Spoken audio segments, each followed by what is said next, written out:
미국의 토크쇼의 여왕이라고 불리우는 오프라 윈프리를 여러분 잘 아실 겁니다. 이분은 10수년 동안 토크쇼 1위를 고수하고 있는 오프라 윈프리 쇼의 진행자이기도 합니다. 그런데 이 여인의 어린 시절이 굉장히 불우했습니다. 그는 사생아로 태어났고 그리고 9살 때 사촌에게 성폭행을 당하고 어린 시절에 마약 중독에 빠지는 등등 굉장히 어렵고 불우한 어린 시절을 보내었습니다. 그러나 현재는 미국 내 시청자만 2,200만 명 그리고 세계 105개국에서 방영되는 토크쇼의 요광이 되었습니다. 그러면서 이 여인이 자기 자신에게 가해를 가했던 많은 사람들을 용서하면서 다음과 같이 용서를 정의합니다. 용서란 상대방을 위해 면죄부를 주는 것도 아니고 결코 상대방이 한 행동을 정당화하는 것이 아닌 내 자신이 과거를 버리고 앞으로 나아가기 위해서 절대 필요한 것이다. 굉장히 이 용서를 깊이 있게 정의한 것 같습니다. 특별히 오늘은 하나님의 화평과 화목 그리고 용서에 대해서 한번 어떤 상관관계가 있는지 이 말씀을 살펴볼 수 있도록 하겠습니다. 구약의 제사를 보면 5대 제사, 5개의 제사가 있습니다. 지난주 말씀 잠깐 반복한다면 소제, 그리고 번제, 속죄제, 속건제, 그리고 화목제입니다. 그런데 소제, 번제, 속죄제, 속건제는 모두 다 불태워 드리는 제물이 하나도 남지 않아요. 다 하나님께 태워드리는 제사입니다. 그런데 나머지 화목제는 다릅니다. 제물의 일부는 하나님께 태워드리고 또 일부는 제사장이 갖고 또 일부는 제물을 드린 그 사람이 함께 먹고 나누는 것이 화목제의 그 나머지 4개에 비한 그러한 유일한 특징이라고 하는 것입니다. 이는 수직적으로는 단절되었던 하나님과의 관계에 화평을 회복하는 것이었고 그리고 수평적으로는 공동체의 화목, 화평을 회복하는 의미를 이 제사에서 담고 있는 것이었습니다. 그런데 지난주에도 우리가 말씀을 살펴본 것처럼 이 화목제를 드리는 방법이 특이합니다. 우린 여기에서 화목제의 진정한 의미를 발견하게 되는데 우리 먼저 레위기 22장 26절로 30절까지의 말씀을 같이 한번 봉독하도록 하십시다. 시작. 여호와께서 모세에게 말씀하시되 이랫동안 그것의 어미와 같이 있게 하라. 8째 날 이후로는 여호와께 화제로 예물을 기쁘게 받으심이 되리라. 암소나 암양을 막론하고 어미와 새끼를 같은 날에 잡지 말지니라. 너희가 여호와께 제물을 드리려거든 너희가 기쁘게 받으심이 되도록 드릴지며 그 제물은 그날에 먹고 그 이튿날까지 두지 말라. 나는 여호와이니라. 아멘.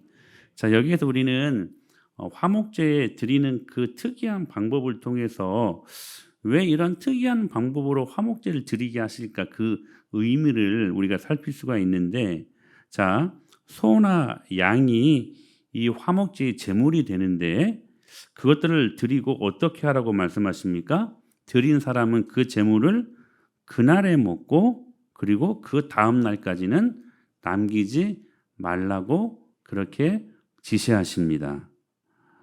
그러나 한 가지 예외를 주셨어요. 그것이 서원 제물이나 만약에 자원 제물일 경우에는 조금의 더 시간의 여유를 줍니다. 뭐냐면 드린 다음 날, 그러니까 이튿날까지는 그것을 다 먹을 수 있도록 하루를 더 연장시켜 주십니다. 레위기 7장에 가면 이 말씀이 나와 있는데 시작. 감사함으로 드리는 화목제물의 고기는 먹을 것이요 조금이라도 이튿날 아침까지도 두지 말 것이나 그러나 그의 예물의 제물이 서원이나 자원하는 것이면 그 제물을 드린 날에 먹을 것이요 그 남은 것은 이튿날에도 먹되 하루를 더 연장시켜 주십니다. 그런데 이 화목제물을 대하는 방법 중에 하나가 뭐냐면 절대로 셋째 날까지는 안 됩니다. 자, 그 다음 말씀 보실까요? 시작. 그 제물의 고기가 셋째 날까지 남았으면 불사를 지니 셋째 날에 조금이라도 먹으면 그 제사는 기쁘게 받아들이지 않을 것이라 드린 자에게도 예물답게 되지 못하고 도리어 가증한 것이 될 것이며 그것을 먹는 자는 그 죄를 짊어지리라. 자, 워낙은 그 드리는 화목 제물을 그날 다 먹어야 돼요. 그러나 그것이 자원 제물이나 그리고 서원 제물이랄 경우에는 이튿날까지 하루를 더 연장시켜 주십니다. 그러나 셋째 날까지는 절대로 안 되는 것이었어요. 절대로. 자, 여러분 그러면 어떻게 해야 됩니까? 자, 우리 지난주에도 잠깐 말씀을 살폈는데 화목제물에 드리는 제물이 소나 양인데요. 소 한 마리가 한 800kg 된다고 가정을 해보십시다. 보통 그렇게 된대요.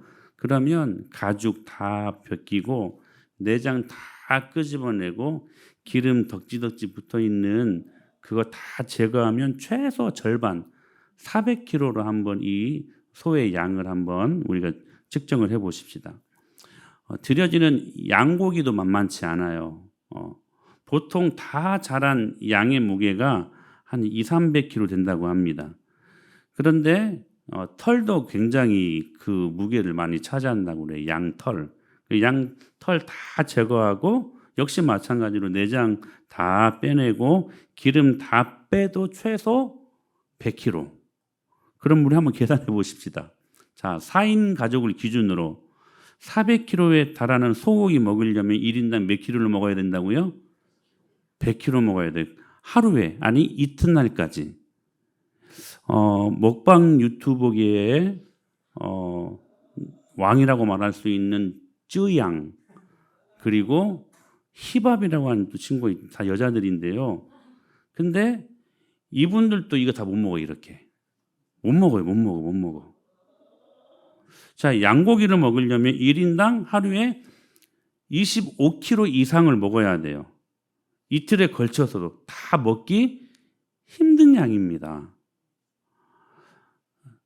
한번 자신할 수 있는 사람 있을까요? 저는 다 먹을 수 있습니다.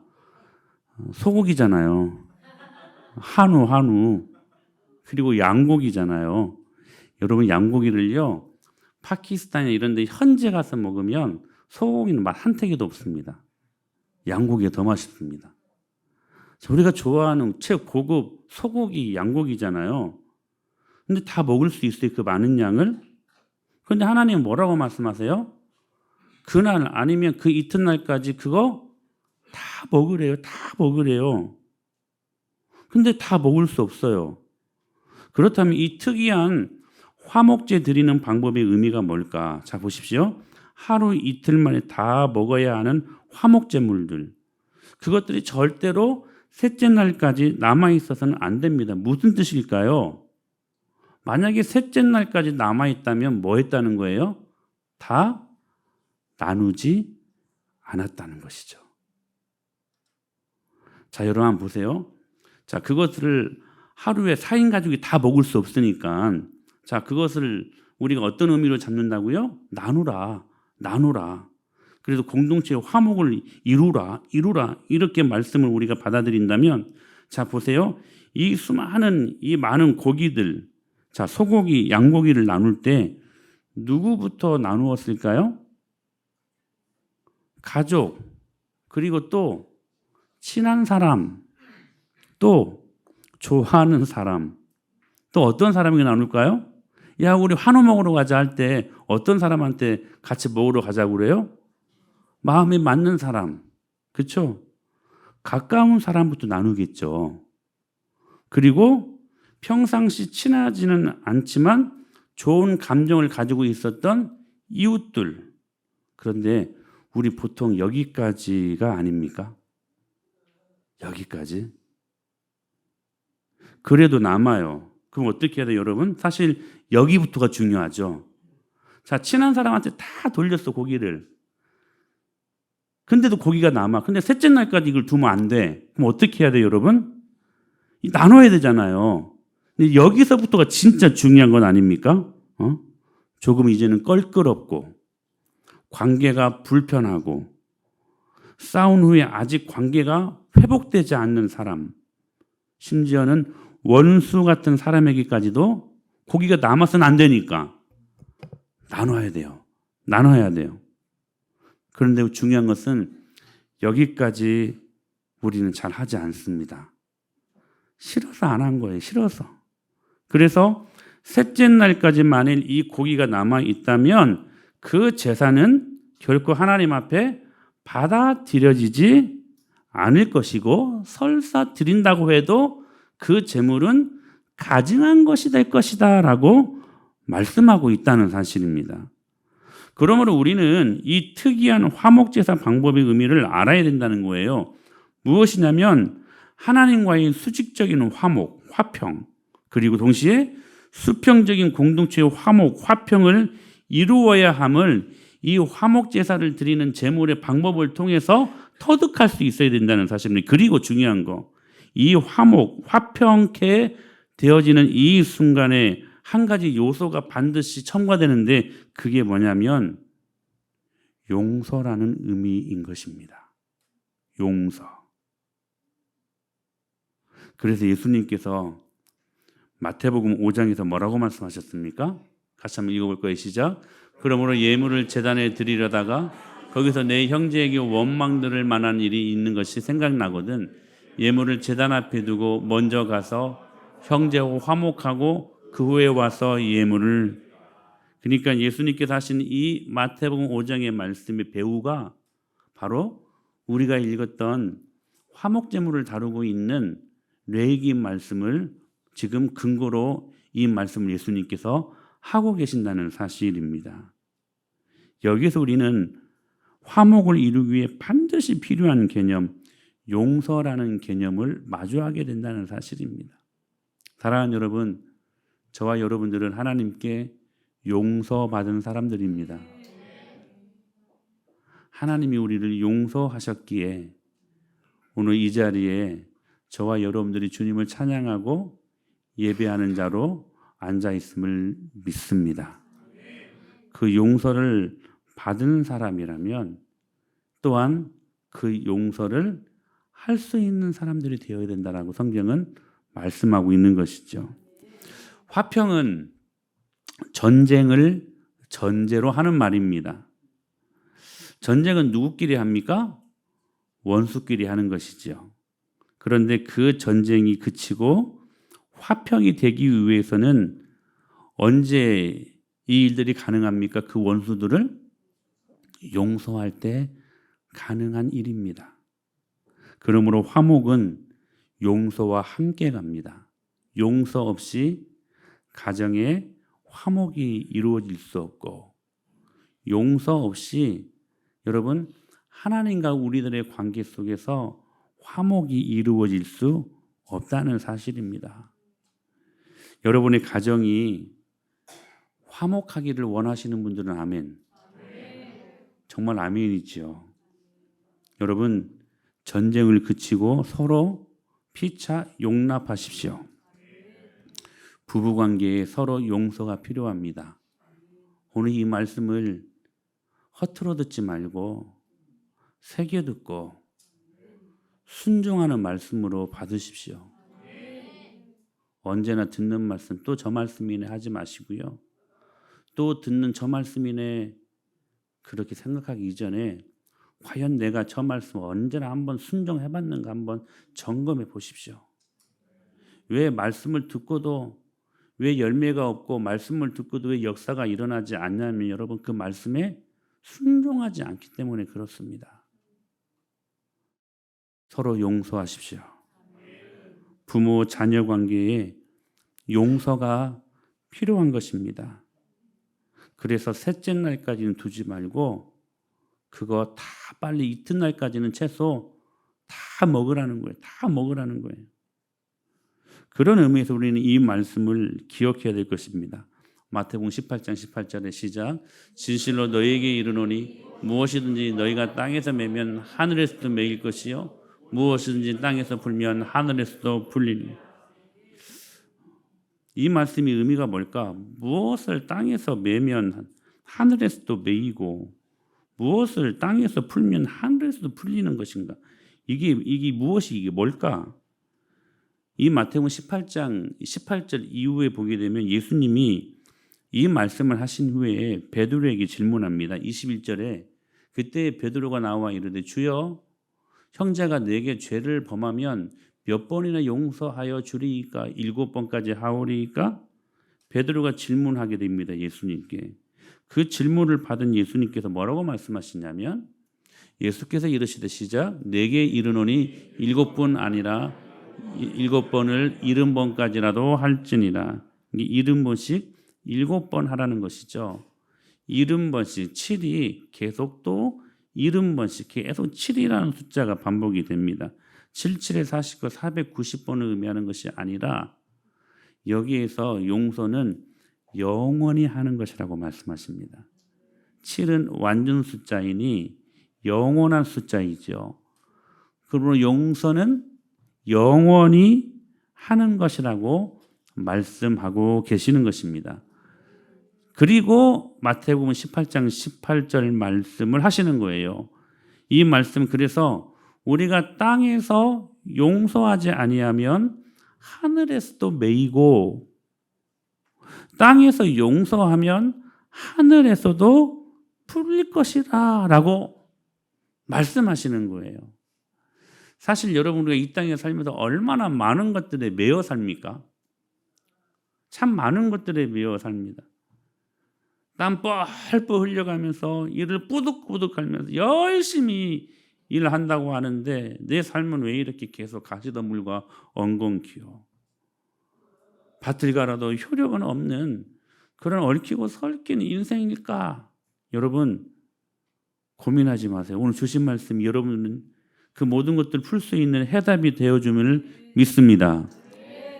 땅에서 용서하지 아니하면 하늘에서 메어버린대요. 그런데 땅에서 풀면요, 용서하면요, 하늘에서 풀린대요. 그 하늘에서 풀릴 때에 이 땅에는 모든 얽히고 설킨 문제들이 다 풀린다고 말씀하시는 거예요. 그러니까 이 말씀은 용서에 관한 말씀인 거예요. 그러나 성경을 주목해 보십시오. 이 용서의 주체가 누구인가 하는 것입니다.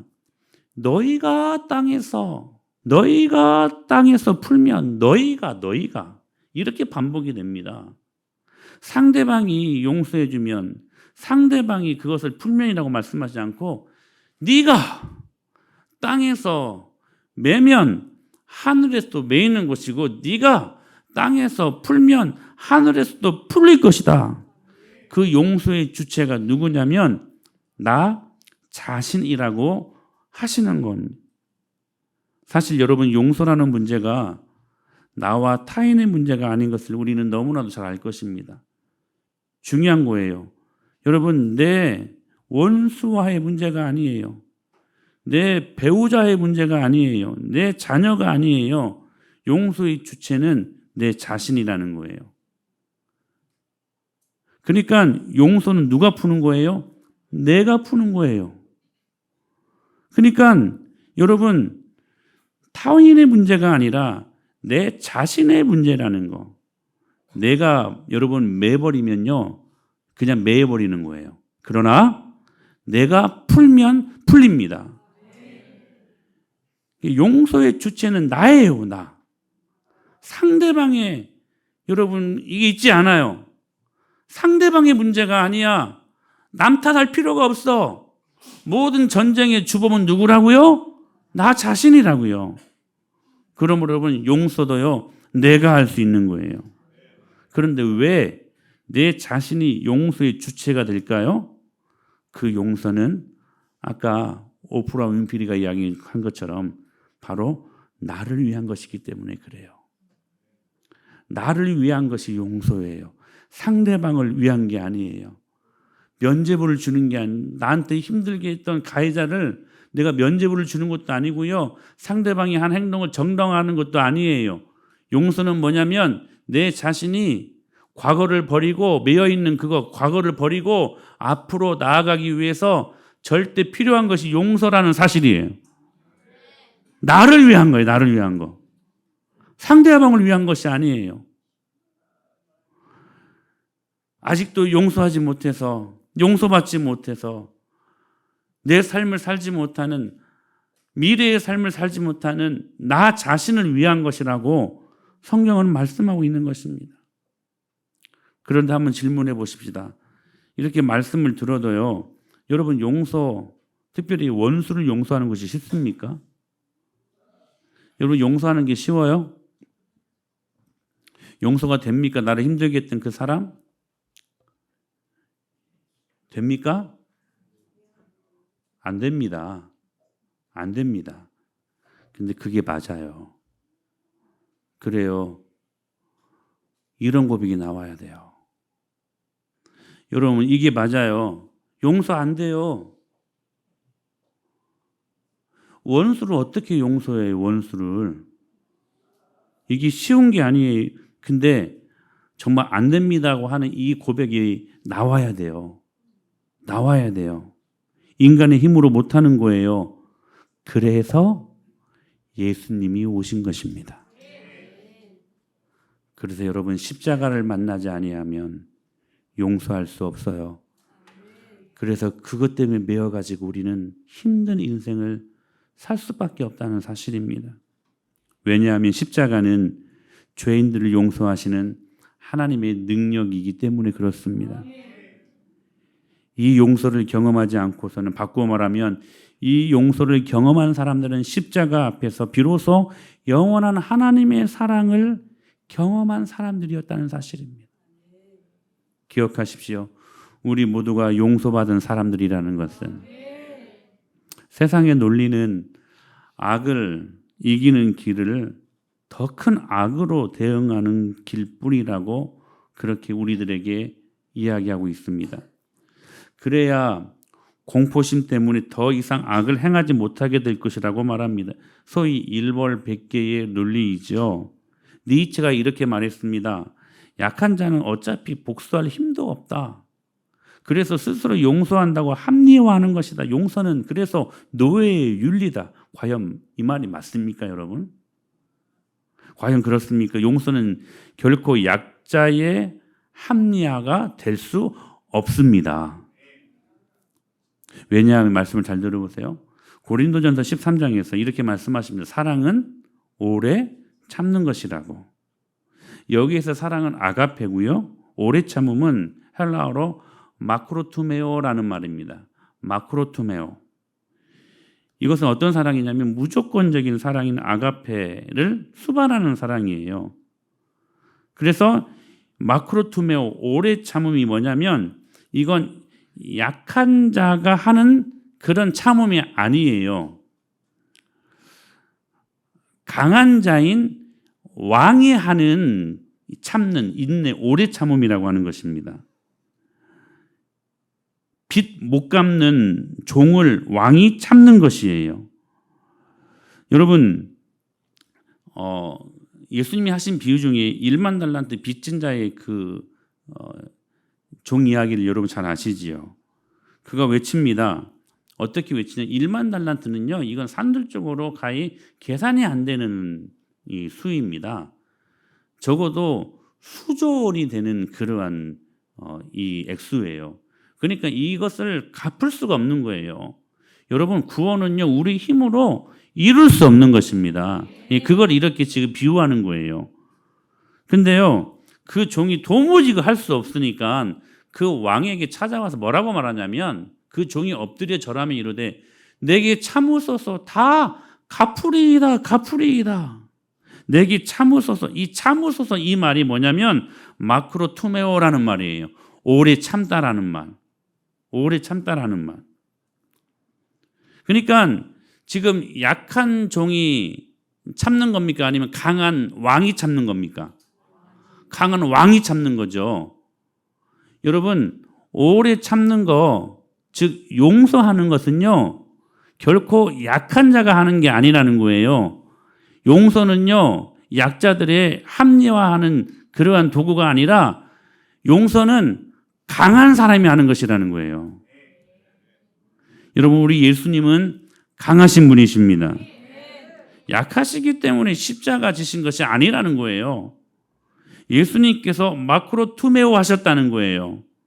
그래서 우리를 용서하신 것입니다.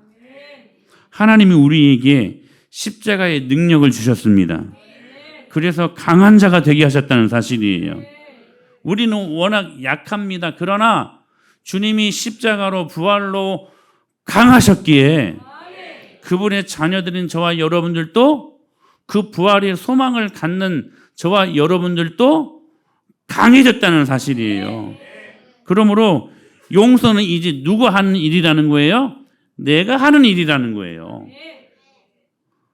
그래서 여러분, 우리는 모든 힘을 동원해서 용서하는 일을 해야만 합니다. 주기도문을 보십시오. 후반부에 사람이 행할 첫 번째가 뭐냐면 용서 아닙니까? 우리가 우리에게 죄 지은 자를 사해 준 것 같이 우리 죄를 사하여 주옵시고. 여러분, 내가 할 때 그게 용서가 되는 것입니다. 받는 자는 은혜이죠. 은혜가 임하면 그때 믿는 자가 생깁니다. 그리고 믿는 자가 모인 곳이 교회이지요. 그러므로 교회가 부흥을 원한다면 여러분, 먼저 하나님께 용서받아야 되고 수평적으로 지체들 간에 진정한 화목을 이루기 위해 서로 용서할 수 있는, 그렇게 용서해야 교회가 세워진다고 말씀하고 있는 것입니다. 여러분, 용서해야 부흥이 일어납니다. 왜 부흥이 사라졌는가? 우리의 삶 속에서 용서가 사라졌기 때문이라는 것입니다. 예수님은 자타 공인하는 죄인인 삭개오를 먼저 용서하셨습니다. 이제 끄셔도 될 것 같아요. 집에서 같이 먹고 같이 즐기자고 말씀하십니다. 용서하셨다는 거예요. 용납하셨다는 거예요. 이때 여러분, 은혜가 흐르게 되어 있습니다. 여러분, 사람은요, 결코 변하기 힘든 존재들입니다. 그러나 이것까지는 절반이에요. 변할 수 있어요. 근데 자신의 힘과 의지로 절대로 변화될 수 없어요. 어떤 분은 내가 이제 여보 당신한테 정말 잘할게, 아무리 마음적으로 결단하고 결심해도요, 사람의 힘으로 그거 안 되는 거예요. 근데 변화될 수 있어요. 은혜 받으면 변화돼요. 은혜 받으면 변화돼요. 여러분, 삭개오가 회심하게 됩니다. 근데 예수님이 이때 구원을 선언하시지 않습니까? 오늘 구원이 이 집에 이르렀으니 이 사람도 아브라함의 자손이미로다. 여러분, 용서해야 믿는 자가 나옵니다. 용서해야 교회가 세워집니다. 중동에서 1년 동안 풀타임 선교를 떠난 한 청년이 있었는데요.